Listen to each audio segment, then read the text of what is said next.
Pape Rajo téeméer ak ñaar yu tomb ñett di weer juróomi fan décembre 2021 di dalal rek El Hadj Abdou Karim Seck ñu fas yéene waxtaane rek wàllu transport bi waaye ñu gis ni Sénégal jamono yile dafa yëngatu ci plan social bi ñoom yëngatu nañ waaye am na ñeneen ñoo xam ne sax ñoo gën a yëngal ba seen yëngu-yëngu ñoom dafa mëdd yëngalu ñan di ñi nga xam ne ñoo di CUSEMS bu Abdoulaye Ndoye Mohamed yaa ngi dee ndaxte kat ñoom ab débrayage la ñu defoon ba noppi def ab grève générale ca àllarba ji ñoom it la ñu bëgg moo di rémunération ak it accord yi nga xamante ni daal dañ ko xaatimoon ba déggoo ko boobaak léegi yàgg na waral nag Mouhamadou Fatou Ba moom def na ci ab reportage ñu teewlu ko. kuréelub syndicat bi ñu duppee CUSEMS daal dinay tàmbali ay yëngu-yëngu ñaxtoom. tey dañuy dakkal jàng bi bu 10 heures jotee fukki waxtu ci daara yi diggi doom yëpp suba ñu def grève totale. li waral boobu lépp yëngu-yëngu nag bokk na ci dañuy laaj ngir rek ñu jox leen seeni ndàmpaay waaye tamit jox gëdd déggoo yi ñu xaatimoon fanweeri fan ci weeru avril buñ sukkandikoo ci Abdoulaye Ndoye mi secrétaire général bu CUSEMS. lu ñu gis ni mooy payooru fonctionnaire yamale amul gënale moo am waxuñu ko cabinet MGP Afrique boo xam ne nguur bi moo ko jëlal boppam ne ko defatal ma jàngat mi ne yamale amul ñaareel bi mooy yeneen poñ yu nekk ci protocole du 30 avril 2018. mu mel ni njàng mekk njàngale mi nag saa si tembe dafa nekk ci guddi gu bër setegul Abdoulaye Fane jiite kuréel gi ëmb waajur yi ak ndongo yi nekkee fii ci Sénégal di UNAPES moom mu jàpp ne lile bettu ko benn yoon.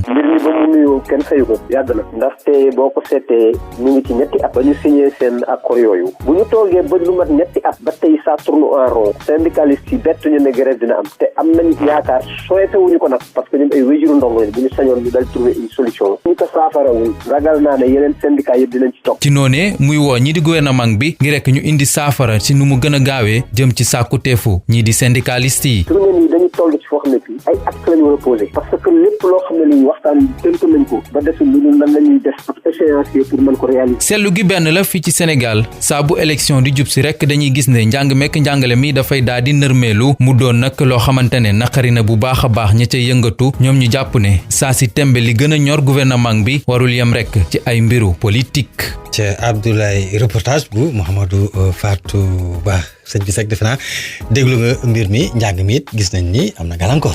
bu baax. bu wér parce que man tam de l'autre côté quand même jàngalekat laa. macha allah yàgg naa ci depuis 84 maa ngi ci wax dëgg yàlla jafe-jafe yi bari na ci wàllu njàngale mi c'est vrai transport nañ ci dëkk mais njàngale mi dafa métti ci enseignants yi métti ci étudiants yi métti ci élèves yi métti ci parents d'élèves yi et métti ci état bi parce que aussi li ci war xëy na defuñu ko de façon optimale maanaam fexe ba li nga xamante moom lañ ci génne ci xaalis di ko ci dépenser ñu def ko fañ ko war a def. def ko fañ ko war a def te itam xëy na bari na yoo xamante ni mën nañ ko def ci njàngale mi te ñoo ngi koy def feneen te ci njàngale mi ak njàng mi la waroon a ëpp solo. maanaam dañuy bàyyi farata nag ci leen. ma ngoog dañoo bàyyi farata di def sunna bon xëy na daal loolu li ko gënoon nag man je crois mooy ñu xool priorité dépense yi fan la ñu war a njëkk a saafaral. soog cee teg fa ca des di taftal di ba yegg ci gën a ñàkk solo. yi gën a ñàkk solo nag foog naa mooy puukare geeg oto yeeg dugal seen poos ak yu ni mel yooyu la ñu war a gën a ñàkkal solo waaw mais yi ëpp farata mooy santé bi éducation transport je crois que yooyu bu ñu ko defoon xëy na mbir mi tane. xëy na mbir mi tane di kàddu yi Abdou Karim El Hadj Abdou Karim Seck li nga wax léegi am na baat bu ci génn wuti transport ngeen. njatt askanu Sénégal njataale seen bopp sëñ bi Seck. oui waaw mais yéen. ci lu ko jar ndax defar moo gën yàq ñun yàquñu ñaawlu naa trop kàddu ministre bi mu waxee ne dafa njort ne xëy na dafa am leneen lu mbir mi lal d'abord loolu c'est enfantin faut qu'on dépasse ces niveaux-là. munoo toute une population toute une corporation du ma ne sax corporation mais population bi yëpp man ko banque seen loxo di grève nga naan leen dafa am leneen lu nekk seen ginnaaw bu fekkee politique la bëgg a wax. mais seen gàcce la. mais kon boog c'est que état bi yëpp Sénégal yëpp population bi yëpp dañoo contre kon APR xanaa mais loolu seen gàcce la waru ko wax. même bu doon dëgg sax waru ko wax astama bi mu doonul dëgg. bu dee motivation politique moo nekk ci ginnaaw. mais kooku kon ba yeboo président démissionné moom mu démissionné. parce que ça veut dire que ñun gagné nañ leen. wax ji métti na leen ah. non méttiwuñu dafa xalele. dafa féete trop ndaw. dafa manquer de considération à toute cette corporation tout ce peuple qui lui fait face. parce que dañu saturé dañu doyal ci tooñ yi. ñii ñàkk liggéey moo leen gën a continuer di liggéey loolu la mbir mi wane ñàkk liggéey moo leen gënal continuer di liggéey ci conditions yi ñu nekk. mais kon yéen vous êtes déterminé maintenant plus que déterminé gis nga li gën a ñaaw mooy muy wax ne dafa am ay motivation politique ñaareel ba mooy mu ne dañoo jëm ci yàq dañoo bëgg yàq de xëy na dañoo am intention yàq waaye amuñu intention defar xam nga insinuation gaaruwaale ak wax direct benn la rek waaw ci kilifa gu toll ni moom am na yoo xamante ni waru génn ci làmmiñam ci gémmiñam waru koo mën a wax war na sànge boppam sutura parce que du ñu lay xaawi suñu sutura de moom lay xaawi boppam suturaam ndax mais ci li mu wax dafa xaleele du ay motivation politique wala boog dañoo bëgg a yàq moo ñu tax a jóg ay mag ñoo xam ne ñenn ñi bari nañu ko ci mag moomu gone la ci kanamu ñenn ñi xëy na ñeneen ñi seen mag la seen bàyyi la mais am na ñoo xamante ni ñi ci biir corporation mat nañ ko bàyyi mat nañ ko mag parce que transporteur du retraité day dem ba sonn rek jox doomam di superviser. dëgg la waaw kon nag war na mun a respecter nit ñi. alors j'ai entendu dire un certain directeur dire que ne oui dañu manquer de respect au ministre. mais voilà la preuve qu'il nous manque de respect man nag ku la ñàkk respecté ma wax dëgg yàlla boo ko delloo itam du fayante waaye ayul. te defe naa sax période bi nag du période sax ay ñàkk na respect ñàkku respect affaire yi dafa am lu nekk ci seen ginnaaw période bi. mais bien sûr defar la.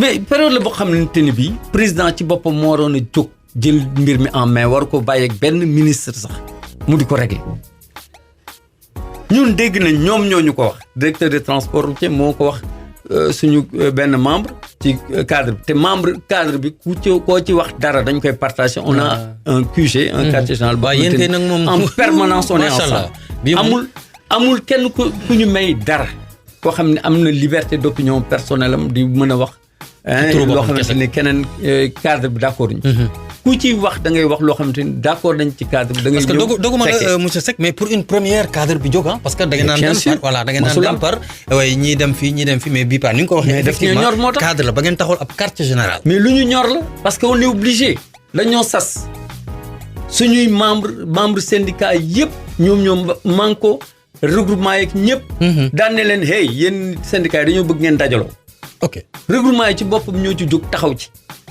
donc ñoom lu ñu leen sant fi mu ne nii lu ñu leen wax ne fa lañ toll dañuy rendre compte ñun lu ñu leen ci wax rek moom la ñuy def parce que ñoo ñu yebal moo tax grève bi réussir et c'est ça que le gouvernement doit comprendre du ay volonté individuelle déedéet c'est une volonté collective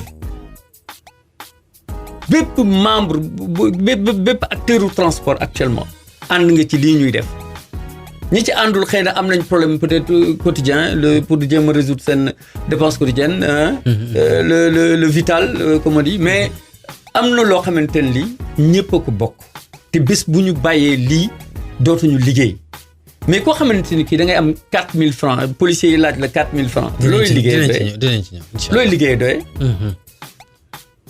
mais boo demee ci camions yi noonu boo demee ci même clando yeeg vélo taxi yi les Jakarta dañoo grève pourquoi parce que sonn nañ ci loolu ci raquette yeeg ci yeneen ak yeneen ak yeneen ci permis yeeg et cetera on a dinañ ci ñëw mais lii lépp monsieur Seck problème mi dafa bari waaw mais lii lépp xalaatoon ñi laata ñu cee egg xalaatoon ni naam sax yéen a ngi di ay justification xalaatoon ni jamono bi ñu leen woowee am na lu ngeen teg ga ni période boobu mënu ñëw mais xalaatoon ni période boobu bu ngeen ñëwoon ngeen toog waxtaan mbir mi dina egg si fii mooy woote bu mujj bi bon alors maintenant dafa am loo xamante ni man je crois que il faut ngeen xam ko pare boo leen ko xamee di ngeen xam lu tax ñu bañ a dem tëbuñu tëb bañ a dem mais kon duñu grève boo gis conflit boo gis xeex boo gis bataille guerre boo gis lu mu mujjee ci autour d'une table de négociation kon xam nañ loolu lañ bëgg waaye table de négociation boo xam ña ca ne ña fa war a nekk newuñu fa kan ngay négocier ki nga xamante ni kii en janvier le 2 janvier 2021 bi signé na ak benn intersyndical de 3 syndicats benn protocole d'accord boo xam ne dara exécuté wuñ muy Mansour Faye mi signé nañ protocole d'accord boo xamante ne dara lañ ci exécuté wul son propre directeur des routes jël na décision boo xamante ne bi gaañi kaas ko ne ko waa mais lii da nga am protocole d'accord bi dàq na ko mu ne leen déedéet man lii laa gis moom mooy am bañ demee ci ministre mu ne leen ah bon man yëguma koon ah oui mais terewul décision boobu moo am ñi dem ci forces armées police gendarmerie douane eaux et forêts lu ñu lay wax ah non ñun du suñu tutelle commandé wuñu ça n'engage que vous et lui waaw kooku looy demati signé te moom te bi yoon population Sénégal bi yëpp lépp lu yëngu ci wàllu transport taxaw ne bi yoon ñun dañoo jógal suñu bopp kenn dawalul kenn forcé wu leen ñu toog taxaw ne banque suñuy loxo dootuñu liggéey ci conditions yi foog mbirum transport taxaw ñu defar mbir mi ñu soog a mën départ. ok waaw alors kooku est-ce que bu ñu wooyee war nañ dem on lui a répondu poliment et chaque fois qu'il nous a appelé dem nañ fa barki Demba Ndiaye lañ dem ay directeurs am ñoo dajaloo Ageroute wooñu cadre bi décidé envoyé fa 3 envoyés. ñetti ñooñu bañ demee pour ñu déglu xool lu ñu leen di wax ñëw rendre ñu compte pas pour négocier mais ça c'était par politesse qu'on l'a fait. bu fekkee politesse rek la wax dëgg yàlla def war nañ ko ba mu jeex bu fekkee wuyu rek la wuyu nañ ba mu jeex lettre ba ñoom kay ñoo deful la ñu waroon a def dañ leen déposer lettre le 30 septembre te 2 mois auparavant ñoo ngi rumba daat grève bi ñoo ngi koy dégg fu nekk ñun plateforme ñoo ngi koy discuter ku nekk ñoo ngi koy envoyé ci groupe WhatsApp yi ñëpp ngi koy gis ay yoon kay ñëpp ngi koy gis wax nañ ko fu ne dañuy def grève monter cadre unitaire ils sont au courant les renseignements généraux leur ont donné toutes les informations suñu audio ñoom dañu koy wan sax dañu ko tegal mais ils sont au courant plus de 2 mois depuis le mois de juillet pratiquement depuis le mois de juillet le cadre a été mis en place ñoo ngi wax ñoo ngi bind ñoo ngi yéen a ngi yëglu daal yëglu defuñ ci waxuñ ci ba le 30 septembre ñu soog a déposer suñu plateforme ak préavis de grève pour un mois boo xamante ne bi bu fekkente ne négocier wuñ ci ubbi wuñu ay négociation ngeen mën a dem ñu dem grève li leen yoon may defuñu ko ba le mardi su ma juumul 9 septembre mardi 9 la ñu woon ne waa dinañ leen envoyé lettre le 10 ñu envoyé ñu lettre bi mercredi 10 mercredi 10 ñu envoyé ñu ko par WhatsApp pour nous inviter à des négociations ba ñu ko envoyé pour ñu inviter ñu le 15 pour le 15 lundi 15 convoqué ñu pour lundi 15 ñu ubbi ay négociations mais ñu ne ñun 30 septembre 30 octobre lañ leen waxoon ginnaaw 1 mois bi passé na te dugg nañ ci sensibilisation campagne de sensibilisation fekk na ñu def région Dakar pratiquement ba jeexal ne lundi bii bi ngeen fixé date ci lañ war a dem ci région yi déposé nañ ko fa le 15 jot nañ ci bu amee seen problème service courrier fotu kan la buñ ne le 18 lañ ko jot mbaa le 20 fotu kan la courrier boo xamante ni fa courrier ba nekk fa le ministre bi nekk fa le directeur transport routier nekk fa le ñëpp nekk ñu ne il faut 3 jours pour recevoir ce courrier là ça c'est leur problème hein mais courrier boobu waruñu ko yeneen directeur waruñu ko ministre waxuñu ko parce que kon du wax lii muy wax ni ñun ba ñu demandé loolu le 15 fekk na ñu déposer suñu courrier daal leen du ñu mën a ñëw ndax d'abord non seulement dañu am logistique bu ñu mettre en place ay dépenses yu ñu commencé nañ suñu campagne et mais leen ñu bañ terminer ñu soog a dublaat ci mbir moomu loolu lañ def ba ñu paree ñun suñu campagne ñu toog déggaatuñu kenn le 1er et le 2 ñu ngi naan 48 heures rek la ñu wax waxuñu 48 heures fa laa doon jëm waxuñu 48 heures rek dama ne 48 heures la ñu déclaré mais renouvelable plusieurs fois moom ngeen bind ci plateforme bi. plateforme loolu lañ ci bind en noir et blanc. parce que loolu moo xaw a ëlëmal xelu askan wi. waaw mais askan wi nag parce que dañoo waxoon 48 heures de grève. waaw justement moo tax ñu woo la moo tax ñu leen di informer ni dañ ne ñun 48 heures renouvelable plusieurs fois. dañ foogoon nag taxale boo defee 48 heures. bu fekkee amoo dara nga taftal ci yeneen 48 heures amoo too dara nga taftalaat yeneen 48 heures ba mu mat un mois mbaa deux mois. xam nga leeral dafa baax monsieur Seck xam nga leeral dafa baax ndaxte ci dégg-déggu nit ñi xam nga ñi déggoon 48 heures déggaat ministre bi naan dafa am lu nekk ci ginnaaw. tu vois moo tax leeral baax. yooyu yëpp désinformation la ak ñàkk xam. man je crois que xëy na ministre bi mën na juum sax de bonne foi. yaakaar ne 48 heures fa la yem. macha allah. mais na liiraat suñu plateforme li ñu ko wax dafa leer nañ. dañ ko ne 48 heures renouvelable plusieurs fois. une grève de 48 heures renouvelable plusieurs fois bu dee français nag. war nga mën a def comprendre ne mën na doon illimité. moom kay illimité la. voilà ay blocu 48 heures la ñuy dóor. waaw loolu lañ ñu ko wax.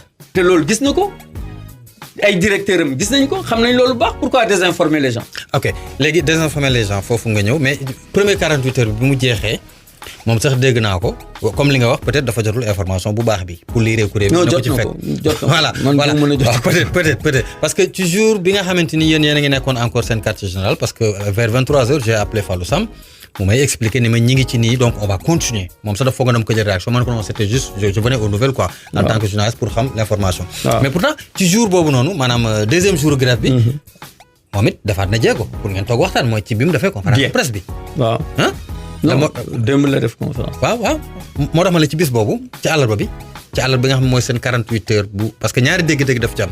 48 heures alxames mooy doon démb. alxames waaw maa ngi jégalu. teel a aju maa ngi jégalu.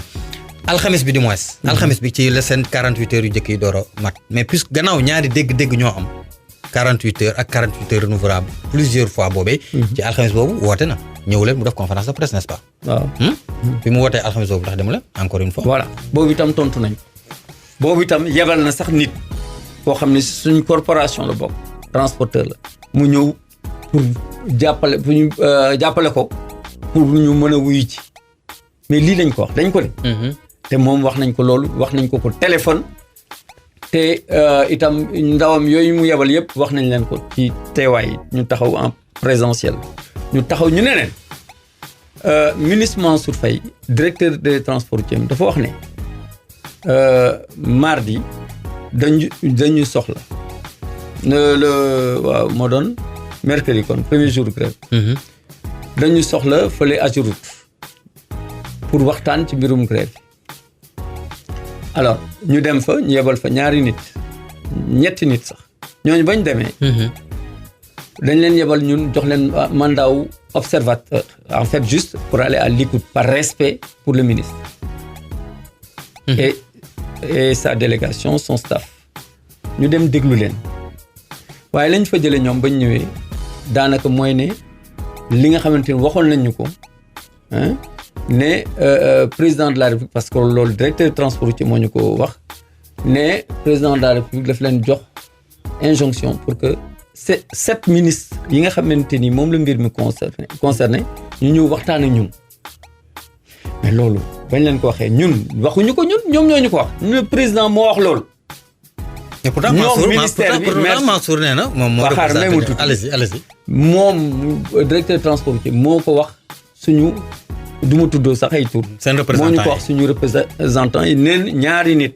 ne leen président dafa joxe injonction à 7 des ministres qui sont concernés pour que ñu ñëw waxtaan ak ñun ci mbirum grève bi pour résoudre kenn ku ci nekk pàccam bi mu ci yor mais loolu ñun waxuñu ko encore une fois on l'a pas demandé de prime abord mais on savait que bu ñu toog di waxtaan ak Mansour Faye bu defate ñu bërëng ñu ci farine bi mu ñu bërëngoon le 2 janvier 2021 on ne peut pas loolu moo xam nañ ko bon donc ñu proposé ñu loolu ñu ne d'accord loolu bu dee loolu la kay alhamdulilah loolu la ñu bëgg ñun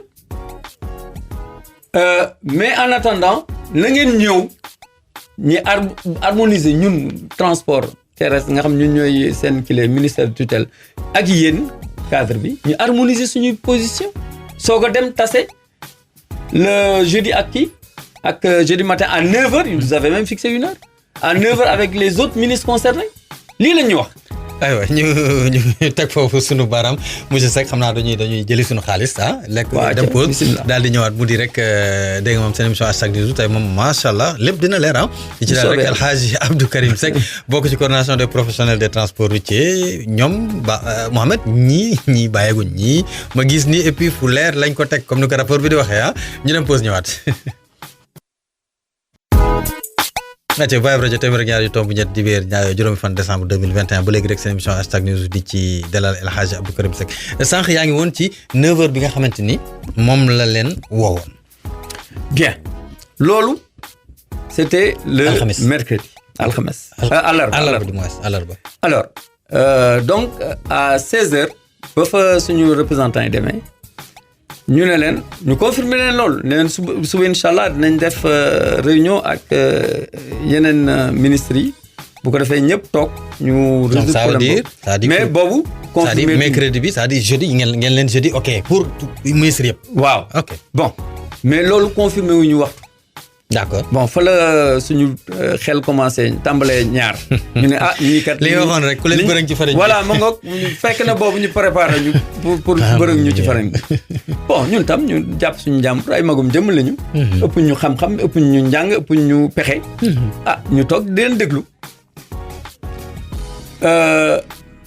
le même mercredi ci guddi ministre bi woo na ba ñett ci ñun mbete 24 heures chrono waaw ci guddi gi de nañu moom fi mu ne nii amatul càmm dafa bëgg a ñëw moom n'importe quelle heure bu doon 4 heures du matin sax mën nañu recevoir il est disponible ñu ne ko waa mais ñun kenn ku ci nekk mu ci woo ñun tasaaroo nañu mënatuñ jàpp cadre bi yëpp di leen réunir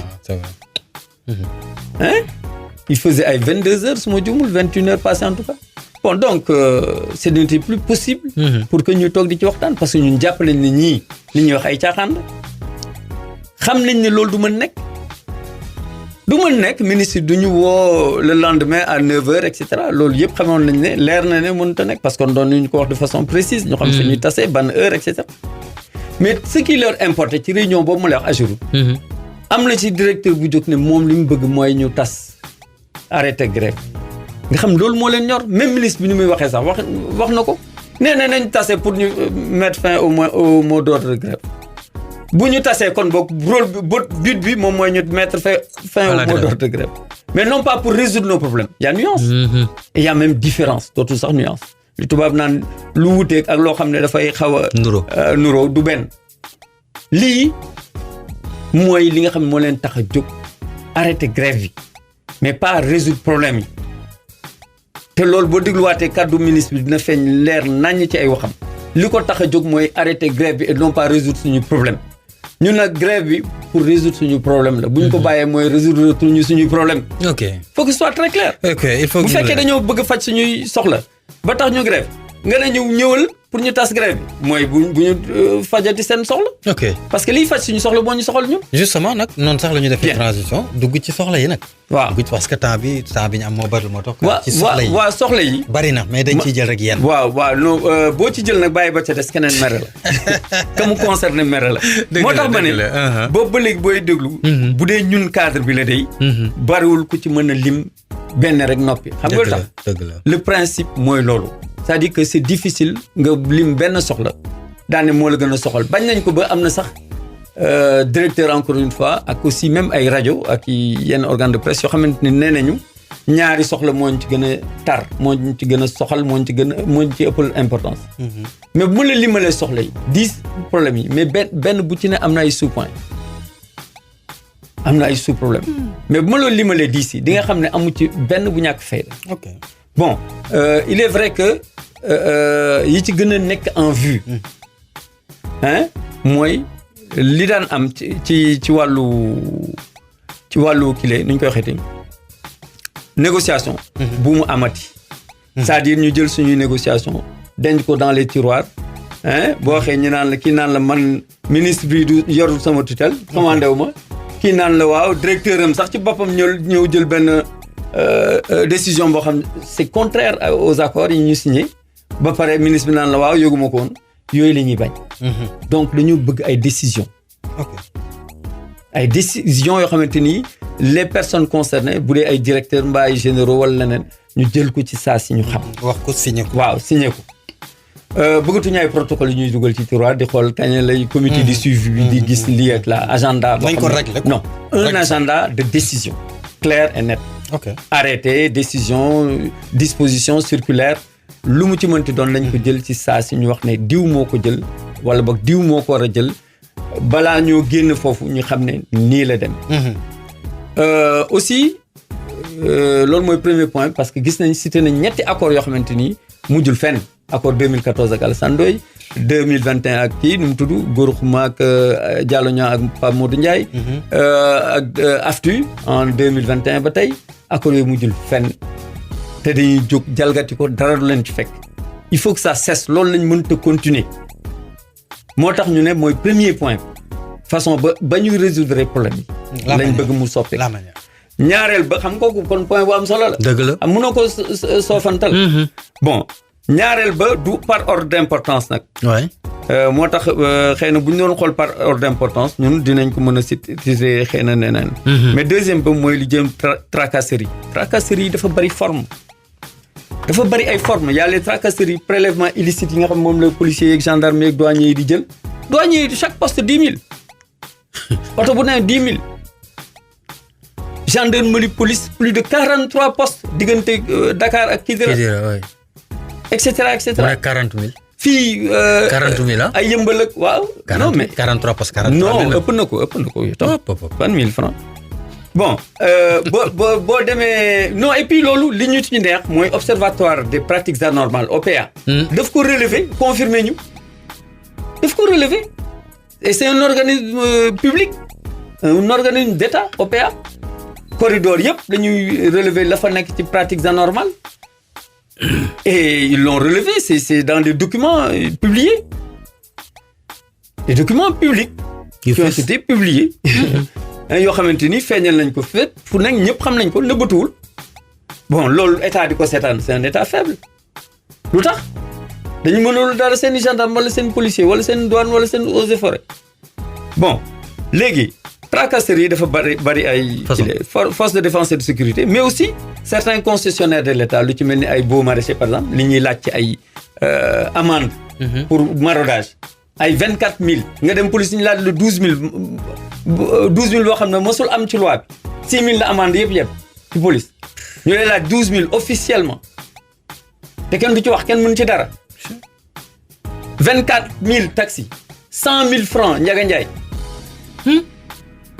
te dañuy fekk taxi bu yëpp ñu ne la da ngay marauder mais taxi dafa am droit dem ci région yi da ngay wut autorisation rek ci police yi ñu ne da ngay te clando war gaynde bi nga xam ne dafay marauder day neexalaate rek 2000 francs ba 2000 francs par voyage et par police neexalaate la rek dem. alors anomalie yooyu bu fekkente ne dañ ko bëgg seetaan ba kañ lañ jëm clando yaa ngi nii di fi daw ñoom dañ leen war régulariser ñoom sax bokk nañ ci grève bi. Parce que ñoom itam ils se sentent menacés. Jakarta yi c'est pareil ñun on aimerait que ce soit des tricycles. Hein? Il y a moins d'accidents, il y a moins de risques d'accidents. Mais Jakarta yi ñu seetaan leen nii pour rek des raisons politiciennes, hein? Des raisons électoralistes. Arrêté Mor Ngom loon moo ko autorisé. ñu ne autorisé wuñ ko Dakar mais ci arrêté bi amul dara lu ko tere Dakar. dara dans l'arrêté. na ngeen ko liiraat. arrêté Mor Ngom ba léegi amul dara lu ko tere Dakar. ñu naan woy dañ ko teree Dakar ci arrêté bi c'est pas vrai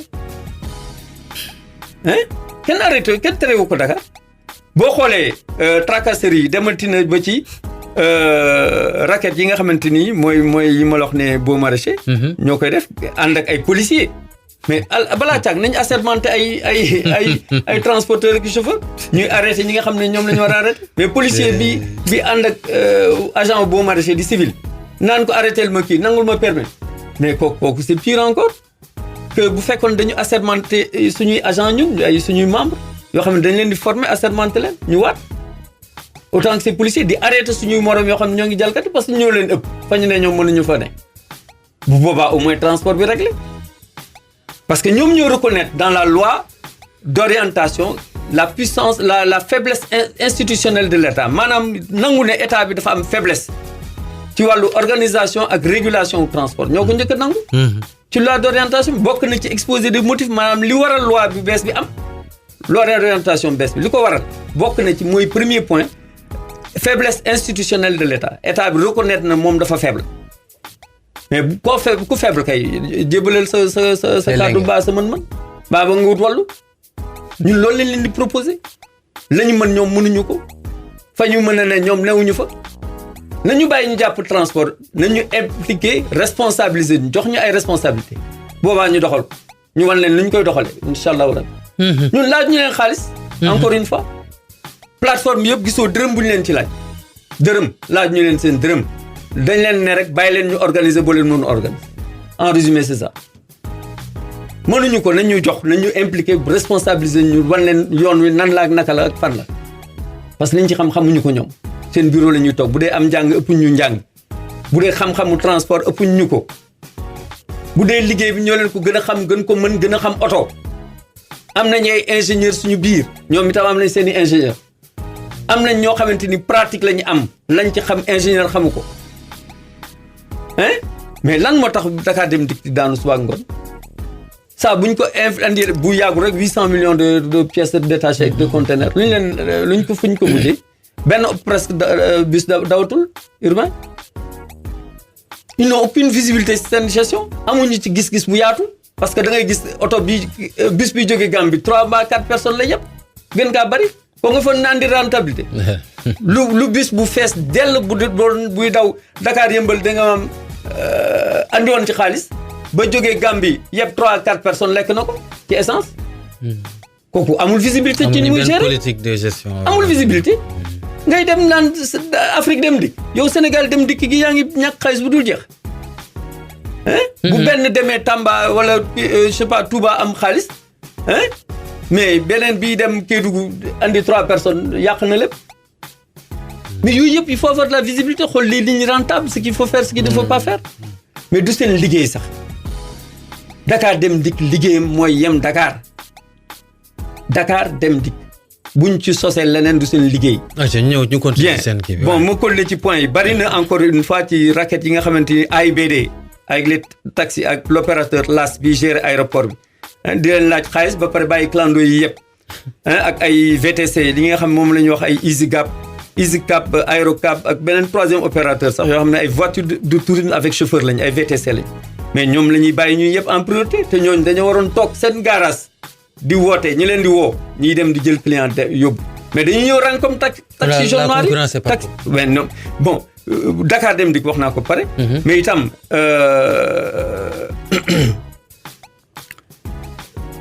am na ay laissez-passer yoo xam ne dañ la koy jox booy génn région bi mais dañu bëgg ñu koy def ci commissariat yëpp au lieu ñu koy def bu Tëngéej kese nga xam ne am njaay la dañ koy jaay da nga koy oui mais njaay la am njaay la te non c'est gratuit c'est à titre gracieux xool ñu la ko fayoo mais dañ la koy jaay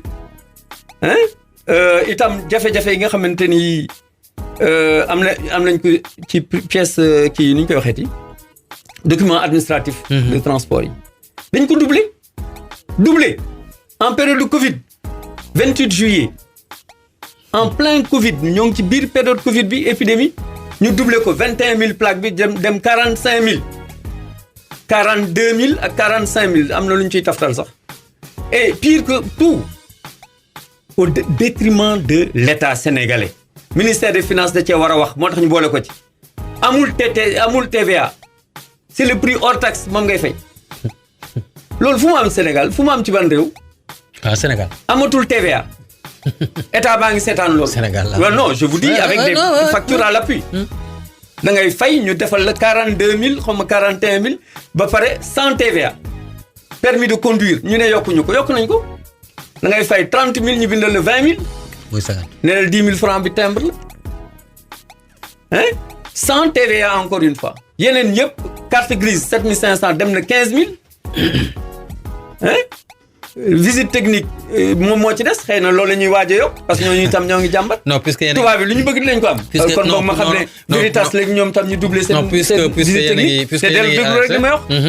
ñu ne nag loolu duñ ko mën a nangu tey duñ ko nangu ëllëg ñu ne way buñ ko nanguwul projet bi day dee mais na projet bi dee projet boo xam ne amagul 5 ans 2018 la commencé ça fait 3 ans mais yow booy def projet di nga def au moins tableau prévisionnel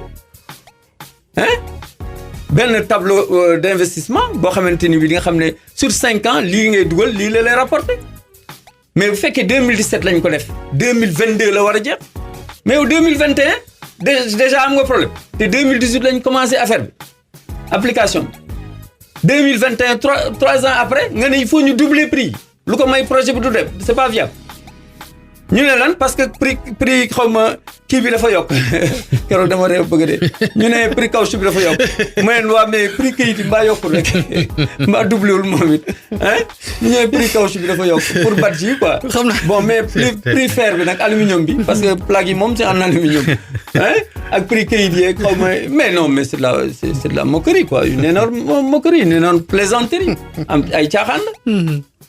kooku nan nga mën a doubler ay prix parce que Gemalto moo jaay mbir mi Thales bon Thales a ko jënd quoi moo jënd Gemalto bon et puis voilà on double les prix et un certain ami un ami bien connu Balla Seck du ministre mooy commandé moom moo yor société bi nga xam moom moo décidé avec l'entête du ministre et de la DETER mu signé ci suuf daal ne à partir du 28 juillet les prix vont doubler c'est tel et tel. comme ça. waxul doubler waaye dama ko bindee tableau bi nga gis ne lépp a doublé mu ne les prix sont maintenant fixés comme suit waaw daal di fixé ay prix moom privé bi Sopre Technologie pour vous dire exactement ce qu'on en sait daal ne par arrêté du ministre numéro tel effectivement arrêté boobu existé na donc le ministre a donné l'ordre de le faire sans communiquer nangul ci communiquer benn yoon interdire ñëpp kenn du ci wax benn directeur am du ci wax daal ne leen voilà nangam waa ji moom privé la Balla Seck xaritu ministre bi la et il ne dira pas le contraire waa ju dëgër fit moom Sénégal ah oui parce que noonu laa ko mën a waxee te tubaab bi la fi nekkal waaw tubaab bi la fa nekkal parce que moom mooy sous-traité pour tubaab bi Thales ay tubaab ko moom mooy liggéeyal Thales. ci théorème laa xamoon. waaw théorème Thales n'est-ce pas. léegi di fayeeku doublé lépp ñun nag ñu toog war a seetaan pour lan yéen ñii seen i auto plaque bleue yëpp y en a presque officiellement 650 000 y en a au moins 1 million avec des litiges juridiques yoo xamante ni kenn mësul xam nu muy demee parce que y a des véhicules yoo xamante ni dinañ am 5 véhicules yu am benn plaque. loolu am na fi. 2 3 4 ba 5 véhicules yoo xam ne benn plaque bi la ñuy dawee. am na fi waaw non plaque bleue yi. plaque bleue yi mooy plaque yu màgget mais immatriculé guñ leen te commencé nañ ko. ñoom ñëpp dañ la yéen seen oto yëpp dañ koy immatriculé képp ku ci am plaque bleue dañ koy immatriculé te da ngay fay double de li ñu prévoiroon ci plaque yu bees yi léegi plaque yu bees yi lépp a doublé. tey monsieur Seck affaire waaw léegi xam nga ñun ñoo ngi leen di waxal te yëgu leen. waaw ñun askan wi la ñuy waxal moo ñu ñor ñëpp la ñuy waxal. li ñuy wax pour transport c'est valable pour les autres aussi on ne peut plus continuer à travailler dans ces conditions là nee naa la bu ma continuer tey jii mën nañ fi wax ba suba parce que te nag loolu laa doon bañ c'est-à-dire tàmbali ci yenn problème yi te yeggal yu may yi ci des nga baal ma rek ñu tënk ko rek ñu tënk ko ñoo ngi surtout revendiquer amélioration conditions de travail ak conditions salariales ak conditions sociales ou kii travailleurs loolu état bi la wala yéen la aussi. ñu nekk état bi la xam nga tax. il faut que état bi jàppale ñu ci conscience comment on appelle ça sensibilisation employeurs yi pour sensibiliser pour que ñuy signer ay contrat di joxe di cotiser IPRES di cotiser IPM di cotiser ak CSS. IPRES pour la retraite CSS pour les accidents de travail IPM pour les maladies. de nous et nos familles. loolu dañ koy exiger employeurs yi. mais état moo ko war a arbitrer. C'est l'état qui fixe les lois et qui les fait appliquer. mais côté boobu non ma ne état bi. ministère du travail xam nañ bu baax seen rôle ci mbir moom. voilà donc loolu aussi ñoo ngi ci ñaxtu état bi mais aussi convention collective bi moo ko war a arbitrer. dañ ko war a changer pour que salaire yi changer depuis 1960 ba nëgë ni salaire mënut a changer mais loolu du dëgg. ok les transporteurs ba ni dëkk yoo xamante ni chauffeur moo fay ëppale salaire dafa am solo éducateur. ak chauffeur foog nga fay leen seen àq. en Europe c'est comme ça. mais mooy dëgg surtout ñuy def dëkk ak dëkk yi là. mais oui ils sont bien payés. prime et tout. mais tu risques ta vie tu risques la vie de plusieurs personnes de plusieurs dizaines de personnes. non waaw kooku doo ko jox àqam ak yelleefam. fay jox nañ leen àq. waaw nga koy fayee 50 000 ak 30 000 francs par mois billahi wallahi taalahi. 30 000 francs par mois chauffeur. moo tax duñ nelaw moo tax ñuy daw guddeeg bëccëg di daw guddeeg bëccëg di daw guddeeg mais kooku lan ngay séntu ci moom mu rey boppam ci tali bi. moo fi nekk ba pare alkaati yi sonal ko bu amee 4 000 francs ñu nangu 4 000 francs la kay lay mën a joxe versement amul condition yu baax xelam mi ngi ci jabar ji feebar wala doom ji feebar. école ak du ma xamul. bu weer wi dee 50 000 francs mënut a fay sax loyer. mais justement. bon alors léegi. bu dul loolu da nga koy citer rek. waaw damay citer bokk. anomalie yi nga xam ne constaté nañ ko itam ci centre de contrôle technique mooy njuuj njaaj ga fa am. mais aussi le fait que ñu forcer nit ñi ñuy dem ci benn centre kese. loolu moom nit ñi loolu amul mais non ñi leen fi jiitu ñëpp def nañ loolu Côte d'Ivoire def nañ ko fi. dañuy dem ci région yi bu la neex nga dem. def sa visite technique. mais fii mënuñu ba pare de sonal yi pour lan boo mënul da ngay nangu li mënoo nga bàgg ñi dem ci yeneen régions yi mooy dëgg. l'état est faible ils l'ont reconnu mais quand même il faut laisser les gens aller dans d'autres coins. ok mais bàyyi rek benn société bu am monopole bi parce que rek nangul keneen installé wu feneen. yow nga taxaw di seetaan. bon ñu demati ci encore ci difficulté yi nga xam mise en œuvre règlement 14 mais bari na ay problème ci règlement 14 moo ci duggee tey du ma ci génn. poste boo xamante paysage boo xam ne yow boo taxee ci Diamniadio ñu ne la ëppale nga 2 tonnes. nga jóge fa dem règlement 14 UEMOA c'est ça. UEMOA waaw. mais moom la ministre bi wax ni loolu mënuñ ci dara. mën nañ ci dara c'est ce qu'il a dit dëkk bu nekk ak na mu koy appliqué. waaw parce que xamul li muy wax. loolu la wax c'est ce qu'il a dit. ma ne théoriquement loolu la ñuy wax. mais bari na ay dëkk yoo xamante ni fi mu nekk ma jox la beneen exemple. ay directives par exemple yoo xamante ni bu ñu nee benn produit pétrolier warut a subventionné beneen produit pétrolier mais gasoil bi mi ngi subventionné kii bi gaz bi pour gaz bi mu gën a yomb gaz bu ñu ko bàyyi woon tey jii subventionné wuñ ko kon doon na yegg ay 8000 francs 9000 francs. ok bu tey 9 kilos. tey 3000 francs 800 lay jar 4000 francs. 4500 yooyu noonu waaw. alors donc ma ne. nañu bàyyi yooyu. ku si nekk da ngay appliquer directive bi la neex Côte d'Ivoire dañ ne il l'applique de façon intelligente mooy lan mais ni mu la neex. damay xel rek Mali noonu Mali moo gën a yomb te encore. dëkk bu la neex ak ni nga ko appliquer. bon am na ñu raw peut-être mais am na ñoo xam ne ñun ñoo leen raw. fuuf ci ni ñu koy appliquer. mu gaaw waaw. bon léegi UEMOA règlement 14 bu 2005 bi ni ñu koy appliquer bari na ay problèmes yu mu ñu andil. surtout ak faveur yi ñu jox concessionnaire bi di Afrique Pesage. mais aussi même arrêt obligation camions yi dañ leen arrêté naa leen tourner à gauche en pleine route nga war a tourner à gauche mais yooyu c'est des trucs quand même ak 2000 francs yi nga xamante ni dañu koy fayoo par force Afrique Pesage di ci am ay 10 milliards ki koy gérer ko wax de c'est ñu fay ay presque 10 milliards yoo xamante ni par an te duñ ci sédd dara état 25% la ci état am te du mës a jot dara parce que perte lañ fay déclarer état bi leen yërëm 25% ci seen recette concurrence déloyale bi moom dafa bari wax naa ko sànq juñu naa ko mooy war gaynde Dakar tamit di état bi ci boppam daf ñuy defal concurrence mais ñu taxaw tuuti ci war gaynde yooyu ngay wax mais est-ce que ñoom comprendre nañ ni yéen da ngeen leen ni du ma ni xeex quoi est-ce que ñoom comprendre nañ la parce que ñoom aussi dañoo taxaw waaw dañu taxaw parce que dañu bëgg ku leen régulariser d'accord et ils ont raison ok d'accord dañ leen war régulariser mais nag ñuy fay comme ñëpp c'était juste une parenthèse concurrence déloyale la parce que simplement yow soxlawoo lu may permis B pour dawal war gaynde doo fay assurance parce que assurance bi ngay fay ñun bi ñuy fay 21000 22000 ñoom ñoo ngi koy fay at mi presque 30 moins de non c'était juste une précision non c'est important pour nga xam lan la et aussi visite technique yow un an ngay def bu dee kile nu mu tudd particulier mais bu fekkente ne transport en commun 6 mois tous les 6 mois nga renouveler di fay patente di fay et cetera vignette moom amatul mais ñun dañ koy fay ci carburant ok bon donc charge yi dafa bari te yéen a bokk li ngeen di liggéey loolu moo dul yoon bon moo tax taxi ak clando du benn te pourtant taxi ñooy transporter lu ëpp clando ba pare clando kon moo ëpp lu muy transporter taxi 12% ñii 10% ba pare ñu interdire léegi ay licence joxeetuñu licence bu bees c'est-à-dire on exhorte tout le monde à faire des clando voilà des décisions mais vraiment inintelligentes te loolu Mansour Elimane Kane moo ko jëloon bon renouvellement parc bi aussi wax nañ ci bëggatuñu ay renforcement parc mais renouvellement parc retirer ay véhicules dugal yu bees indi leen fi ay 7 places ngeen bañ koo jël wala déedéet ñun ñoo ko promouvoir sax ñun CNTS bari na cadre bi ànd na ci loolu d'accord bon cadre bi ànd na ci loolu parce que ñun li ñu bëgg mooy renouveler waxu du ay 7 places li ngay wax wala 7 places mi ngi soog a am. changement 7 places yi laa wax ñu indi ay minicar daaw la woon. voilà waaye bokkul nag loolu ay 14 places. 14 du moins. waaw dañ jël 7 def ko 14 c'est ça. waaw yooyu nag du renouvellement. renforcement la parce que remplacer wu ñu ay oto dañ ñëw andi ay oto yu bees. projet boobu est-ce que dox na. mi ngi dox mais très mal. très mal parce que justement règlement wu gare. mooy boo andee oto day rang fa nga xam ne nombre de places boobu fa la ñuy rang.